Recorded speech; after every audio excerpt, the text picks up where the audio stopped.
నిర్లక్ష్యంగా ఉన్నారని నిర్మోహమాటంగా చెప్పగలను. ఎందుకంటే అభివృద్ధి విషయం నాకు తెలుసు కాబట్టి నేను చెప్తున్నా. ఎందుకంటే కూటమికి వ్యతిరేకం కాదు, ప్రస్తుత ఎమ్మెల్యేకి నేను వ్యతిరేకం కాదు. ఎందుకు చెప్తున్నానంటే ఇప్పుడు చేయవలసినటువంటి పనులు ఏవైతే ఉన్నాయో చేను కబ్జా చేశారు, జనసేన పార్టీ ఉంది, ఇది అన్యాయం అని చెప్పగలిగింది.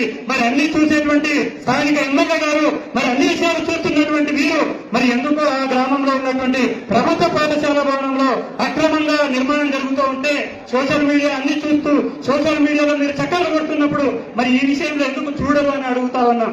ఎందుకు ఈ వేదిక మీద అడగకూడదు, కానీ ఎందుకు అడుగుతున్నానంటే ఇక్కడ ఉన్నటువంటి మా కార్యకర్తలందరూ కూడా అర్థం చేసుకోవాలి. నేనేదో ఎమ్మెల్యేకు వ్యతిరేకంగానో ఆ రోజు హామీ ఇచ్చింది, ఆ రోజు నిలబడింది. ప్రతిపక్షంలో ఉన్నప్పుడు వైసీపీని సవాలుగా తీసుకొని మేము ప్రతి గ్రామాన్ని వెళ్ళాం.